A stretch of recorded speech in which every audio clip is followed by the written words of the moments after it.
Everyone, मैं हूँ राधा चौहान और मेरे चैनल क्रिएटिव चौहान में आपका बहुत बहुत स्वागत है। आई होप आप सब अच्छे होंगे और सेहतमंद होंगे और आप लगातार मेरी वीडियो के साथ भी बने हुए होंगे। दोस्तों, आज की वीडियो है हमारी पैसे बचाने के 5 बुनियादी तरीके। देखो, इस वीडियो में मैं आपको पैसे बचाने के तरीके बताऊंगी। आप थोड़ा थोड़ा करके पैसा बचा रहे हैं तो उस पैसे को हमें कहाँ इन्वेस्टमेंट करनी चाहिए और कैसे करनी चाहिए, ये सारी चीज़ें मैं बताऊंगी।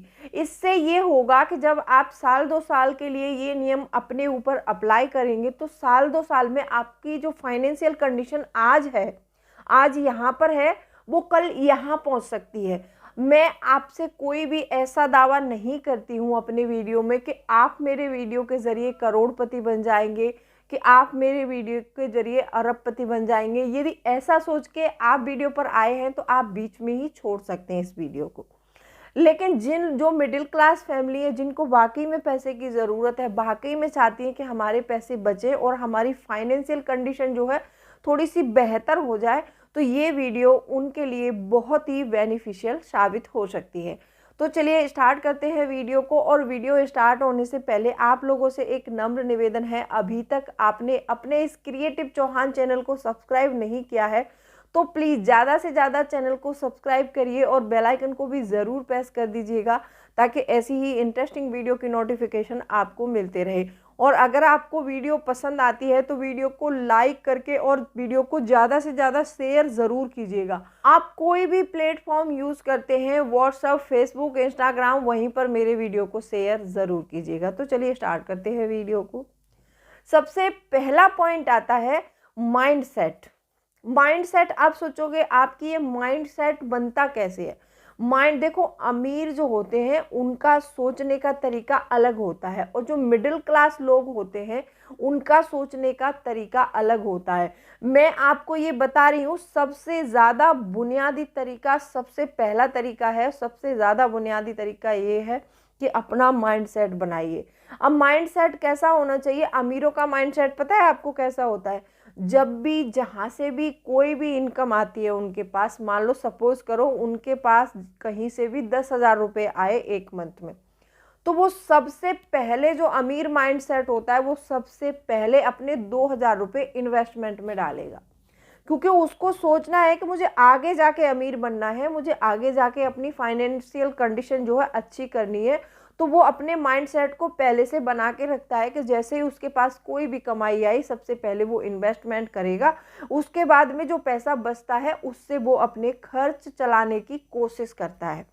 कोशिश करता नहीं है और उस कोशिश में वो कामयाब भी हो जाता है। क्योंकि खर्चे ऐसे होते हैं कि बहुत सारे खर्चे हमारी लाइफ में बेफिजूल के होते हैं, तो वो खर्चे हम टाल भी सकते हैं और उनको कट भी कर सकते हैं। अगर हमारे पास ज़्यादा पैसा नहीं है तो हम खर्चे भी उसी हिसाब से करेंगे, ताकि हमारे खर्चे, जो पैसे, जितने पैसे हमारे पास बचे हैं उसमें एडजस्ट हो सके। ठीक है। और जो गरीब माइंडसेट के लोग होते हैं वो क्या करते हैं पता है? पुअर मेंटेलिटी बोलते हैं उसको। वो क्या करते हैं पता है? वो सबसे पहले जितना भी पैसा आया, सबसे पहले अपने खर्चे कर लो, शौक पूरे कर लो। पता नहीं पैसा फिर मिले ना मिले, उनको ऐसा लगता है, तो वो सबसे पहले ब्रांडेड कपड़े, ब्रांडेड जूते, घड़ियाँ, अपने जो भी शौक की चीज़ें वो मतलब लेकर आते हैं और सोचते हैं कि जब पैसा बचेगा तो बाद में या तो सेविंग अकाउंट में डाल देंगे, नहीं इन्वेस्टमेंट कर देंगे। इन्वेस्टमेंट से मतलब, जो गरीब माइंडसेट के लोग होते हैं इन्वेस्टमेंट पर वो ज़्यादा भरोसा नहीं करते और इन्वेस्टमेंट से उनका कोई लेना देना ही नहीं होता है। तो आपको ये चीज़ बदलनी होगी। माइंडसेट अपना ऐसा बनाना होगा कि मेरे पास भले ही महीने में 10,000 आए, 10,000 में से सबसे पहले मैं 2,000 रुपये निवेश करूँगा और 8,000 जो मेरे पास बचे हैं उसमें मैं खर्च चलाऊँगा। हाँ, ऐसा हो सकता है कि आप पहले से खुले हाथ से खर्च कर रहे हैं तो आपको 2-3 महीने दिक्कत आ सकती है। तो वो दिक्कत को यदि आपने झेल लिया, आज आपने उस दिक्कत को झेल लिया, तो आगे चल के आपको बहुत बड़ा फ़ायदा हो सकता है। इन्वेस्टमेंट जो होती है ना, वो एक ऐसी चीज़ होती है जैसे हमने बचपन में आम का पौधा लगाया और हमारे साथ साथ वो पौधा भी बड़ा हो गया और जब उस पर फ्रूट आए तो हम सब परिवार मिलकर खाते हैं। तो इन्वेस्टमेंट भी एक पैसे का पेड़ ही होता है। हम इसे अपनी कमाई में से थोड़ा थोड़ा करके कॉर्पस इकट्ठा करते हैं, और जब हमारी फैमिली बढ़ जाती है, हमारे खर्चे बढ़ जाते हैं, तो वो हमारे काम आता है।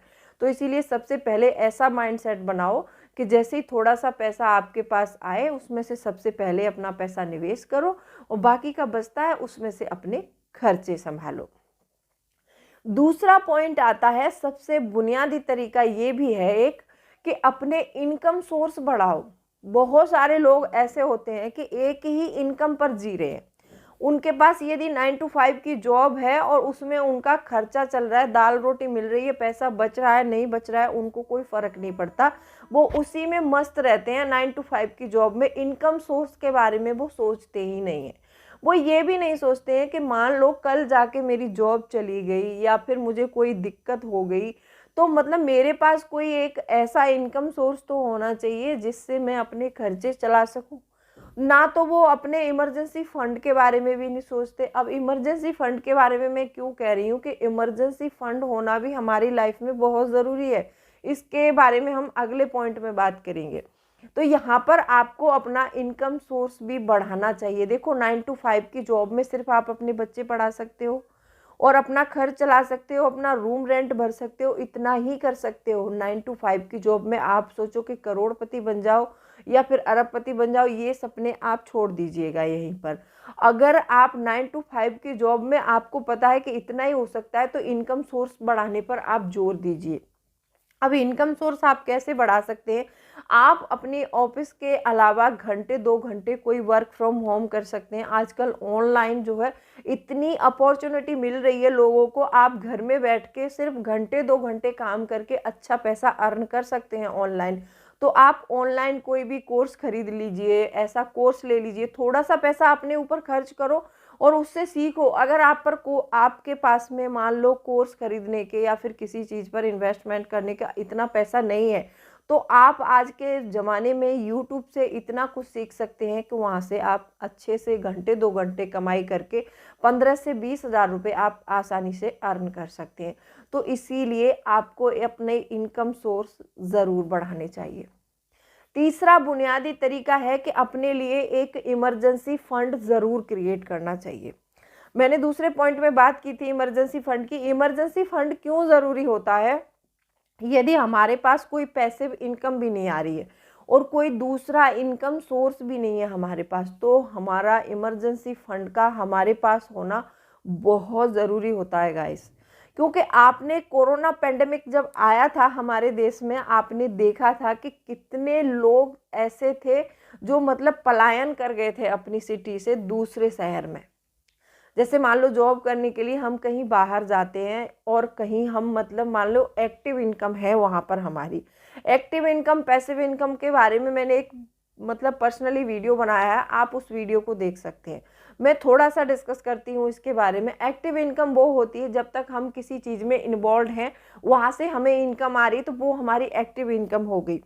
और पैसिव इनकम वो होती है कि जैसे हमने कोई रूम रेंट पर दे रखा है, हमारी कोई प्रॉपर्टी है, हमने वो रेंट पर दे दी है, तो वहाँ से हम भले ही बैठे हैं लेकिन पैसा आ रहा है।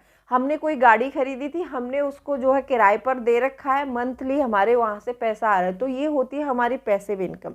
तो इसीलिए कहती हूँ कि पैसिव इनकम चाहे भले ही थोड़ी हो, लेकिन हमारे पास एक पैसिव इनकम का ज़रिया ज़रूर होना चाहिए। हमारे पास इतना होना ही चाहिए।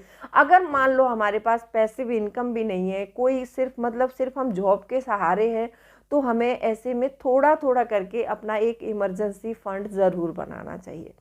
इमरजेंसी फंड से ऐसा होता है कि जब मान लो हम कहीं काम ना कर पाएँ, खुदा ना करे किसी को कुछ भी हो, लेकिन कभी ऐसा हो जाए कि हम किसी भी वजह से काम नहीं कर पा रहे हैं, तो वहाँ कम से कम हमारे पास इमरजेंसी फंड होगा, तो हमारा खर्च तो चल रहा है, हमारे बच्चों के खर्चे तो चल रहे हैं। अब उसको हम कैसे इकट्ठा करें, ये बात भी आती है। बहुत सारे लोग ये भी कहते हैं कि मतलब इनकम तो बहुत कम है, लेकिन हम इमरजेंसी फंड इकट्ठा करें तो करें कैसे?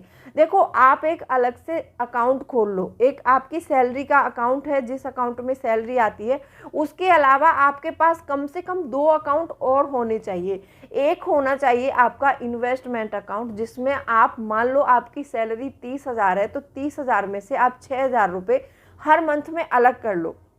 जो आप अलग कर लेंगे और वहाँ पर आप क्या करेंगे कि आप उसमें 3,000 रुपये आप अपने सिंपली एक इमरजेंसी फंड अकाउंट जो आप खोलेंगे उसमें ट्रांसफ़र करा दो, और 3,000 रुपये आप कोई अच्छी सी मतलब इन्वेस्टमेंट करके देखो कि कोई अच्छा सा इन्वेस्टमेंट ढूंढो और उसमें आप इन्वेस्टमेंट कर लो। आप SIP कर लो, किसी भी म्यूचुअल फंड में SIP कर लो, इक्विटी में लगा सकते हो। आजकल बहुत सारे ऐसे ऑप्शन आ गए जिनमें आप पैसा निवेश करके अच्छे खासे रिटर्न पा सकते हो। तो आप ये चीज़ आपको ज़रूर करनी चाहिए। अगर आपको वाकई में अपनी फाइनेंशियल कंडीशन अच्छी करनी है तो आपको ये ज़रूर करना चाहिए। हाँ, थोड़े समय के लिए दिक्कत आ सकती है, लेकिन लॉन्ग टर्म में इसके आपको बहुत फ़ायदे होने वाले हैं। चौथा बुनियादी तरीका आता है अपने खर्चे और इनकम में बैलेंस बनाए रखना। ये बैलेंस बनाकर रखना बहुत मतलब काम का है। देखो, आपको अपने खर्चे और इनकम में कैसे बैलेंस बनाना है। बहुत सारे लोग ऐसे हैं, आज के टाइम में भी बता रही हूँ, बहुत सारे ऐसे लोग हैं जिनको अपने खर्चे नहीं पता, जिनको अपनी कमाई नहीं पता। बस एक ही शिकायत सुनो, जब भी उनसे बात करो तो शिकायत यही आती है कि हमारा तो पैसा पता ही नहीं चलता कहाँ से आता है और कहाँ चला जाता है। बहुत सारे लोगों की ये शिकायत है। सैलरीड क्लास पर्सन के साथ में ये होता ही होता है कि पैसा मतलब 1 तारीख को आता है, बहुत खुशी हुई, और 15-20 तारीख आते आते वो सारा पैसा उनका स्क्वीज हो जाता है, एकदम निचुड़ जाता है, और वो फिर 10 दिन के लिए कैसे करके वो अपने आप को संभालते हैं वो वही जानते होंगे। तो ये सिचुएशन आपके सामने ना आए, तो इसी से पहले, ये सिचुएशन आने से पहले ही अपने खर्चे और जो है इनकम है उसको बैलेंस कर लो। आप अपने इनकम के हिसाब से खर्चे बनाओ, ऐसे खर्चे रखो अपनी लिस्ट में। सबसे पहले एक लिस्ट बनाओ, उस लिस्ट में वो सारे खर्चे डालो जो आपके बहुत ज़्यादा ज़रूरी हैं, और जिनको पोस्टपोन कर सकते हैं उनको पोस्टपोन कीजिए। तो ऐसे करके आप पैसे ज़रूर बचा सकते हैं। आई होप आपको ये वीडियो समझ में आ रहा होगा। अगर समझ में आ रहा हो तो वीडियो को अभी लाइक कर दीजिए। 5वां और बहुत अच्छा तरीका है इस वीडियो का, लास्ट तरीका है, ये सबसे ज़्यादा बुनियादी तरीका है। आप एक 52 वीक सेविंग चैलेंज ज़रूर चलाएं। देखो, आपकी इनकम ज़्यादा है कम है इससे फ़र्क नहीं पड़ता है, आपको एक 52 वीक सेविंग चैलेंज ज़रूर चलाना चाहिए। क्योंकि जब आप उसको चलाते हैं तो उसमें आप भले ही 10 रुपये डेली जमा करो, लेकिन जमा करो आप उसमें। वो क्या होता है कि देखो, अगर हम थोड़ा थोड़ा पैसा जमा, बोलते हैं ना कि बूंद बूंद से ही सागर भरता है, तो ऐसे ही हमारे खर्चे भी कुछ इसी तरह होते हैं। बूंद बूंद से सागर भरता है तो बूंद बूंद से खाली भी हो सकता है। तो मैंने पहले पॉइंट में आपसे बात की कि अपने खर्चे और इनकम को बैलेंस कर लो। अगर आपने बैलेंस कर ही लिया तो आप एक 52 वीक सेविंग चैलेंज भी ले लो, जिससे आप थोड़ा थोड़ा पैसा जमा करोगे तो आप 1 साल के अंदर काफ़ी सारा पैसा इकट्ठा कर सकते हो। वो पैसा होगा जो आप इकट्ठा करेंगे, वो पैसा होगा जो आपने कभी भी एक्सपेक्ट भी नहीं किया होगा। क्योंकि 10-5 रुपये हम कभी भी कहीं भी रख कर भूल जाते हैं और हम ऐसे ही खर्च कर देते हैं। आपने देखा होगा, 5 का सिक्का अगर हमारे पास पड़ा है तो किसी बच्चे ने हमसे थोड़ा सा डिमांड किया, हम तुरंत दे देते हैं उसको, ले जाओ 5 रुपये ही तो हैं। 5 रुपये भले ही वो हमारे तुम्हारे लिए छोटी रकम हो सकती है फिलहाल में, लेकिन जब हम उसे 5-5-5-5 जोड़ेंगे 1 साल में तो वो एक बड़ा अमाउंट बन सकता है। तो 5 रुपये से एक बड़ा अमाउंट बन सकता है, तो क्यों ना हम इस तरीके को अपने ऊपर अप्लाई करें। आई होप आप सबको वीडियो पसंद आया होगा, और ये सारे तरीके जो मैंने बताए हैं आप इन पर अमल करेंगे तो आपकी फाइनेंशियल कंडीशन बहुत अच्छी हो सकती है फ्यूचर में जाके।